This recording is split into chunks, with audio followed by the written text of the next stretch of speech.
প্রায় সব স্টুডেন্টই এই জায়গায় কনফিউজড হয়ে যায় যে এই টি কোনটা ধরবো আর টি নট কোনটা ধরবো। সবাইকে আমি ক্লিয়ার করে দিছি, যে ভাবলাম একটা আমি ভিডিও বানাই এটা নিয়ে।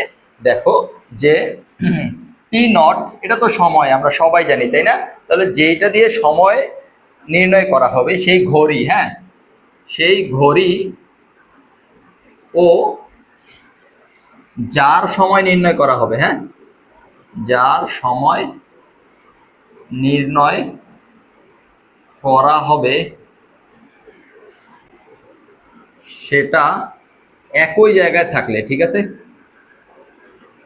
একই জায়গায় থাকলে। আচ্ছা, এরপরে টি হচ্ছে একই রকম, যার সময় নির্ণয় করা হবে এবং ঘড়ি যদি আলাদা জায়গায় থাকে, ঠিক আছে, আলাদা জায়গায় থাকে।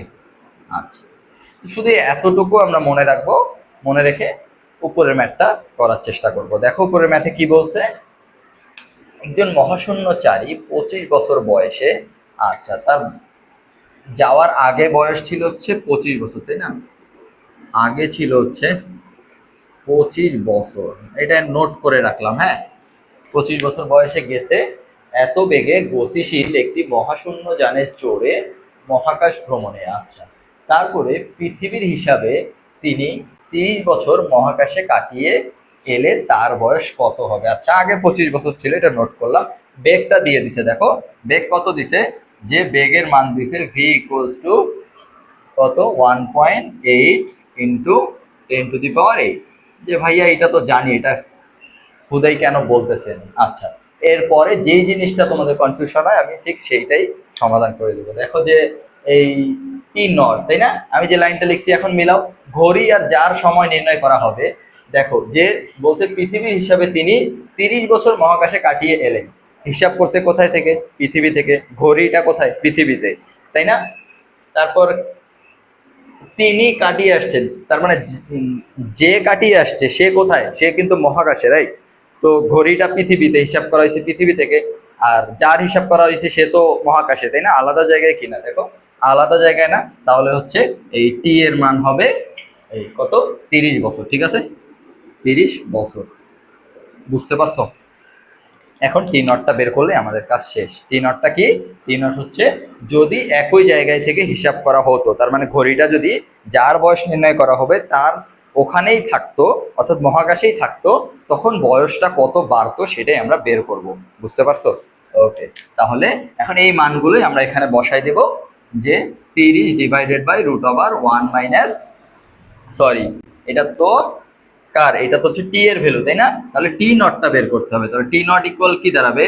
টি into √1 minus V square by C square, তাই না? তো টি এর ভ্যালু আমরা 30 বছর বসাই দিলাম। তাহলে 1 মাইনাস ভি কত, দেখো ভি হচ্ছে 1.8 into 10⁸ square divided by c হচ্ছে 3 ইন্টু 10⁸ স্কোয়ার। হ্যাঁ, এটা করলে আসতেছে হচ্ছে 24 ইয়ার্স। হ্যাঁ, তাহলে 24 ইয়ার্স সে ঘুরে আসছে, ঠিক আছে? তাহলে তার আগে বয়স ছিল 25 বছর, আগে ছিল 25, ঘুরে আসছে কত বছর? অ্যাকচুয়ালি ঘুরে আসছে হচ্ছে 24 ইয়ার্স বা 24 বছর। তাহলে তার বয়স, বর্তমান বয়স চাইছে না, তার বয়স কত? তার বয়স হবে হচ্ছে actually 25 plus 24 equals to 49 years বা 49 বছর তার বর্তমান বয়স। তাহলে আরেকবার আমি বলে দিচ্ছি যে ওরা পৃথিবীর হিসাবে, তার মানে পৃথিবীতে ঘড়িটা ছিল, তো সেই হিসাবে কারটা হিসাব করছে? মহাকাশে চড়া সেই বস্তুটার, তাই না, বা ব্যক্তিটার। তো আলাদা জায়গা, তাই না? ঘড়ি তো পৃথিবীতে। তো এই হিসাবটা ডেফিনেটলি এরর হিসাব, অর্থাৎ আপেক্ষিক বেগের কারণে হিসাবটা কি চেঞ্জ হয়ে যাচ্ছে। আমার অ্যাকচুয়াল হিসাবটা প্রয়োজন, কারণ অ্যাকচুয়াল হিসাবটাই তো তার বয়সের সাথে অ্যাড হবে, তাই না?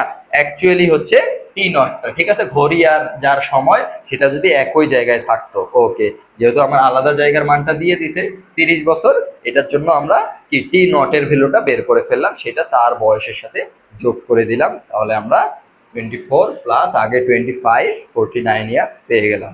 ওকে, ঠিক এই দুইটা লাইন যদি মনে রাখতে পারো, তাহলে এরপরে আশা করি তোমরা যত কঠিন ম্যাথই আসুক এইরকম টি নটে আর কনফিউজড হবা না। ওকে।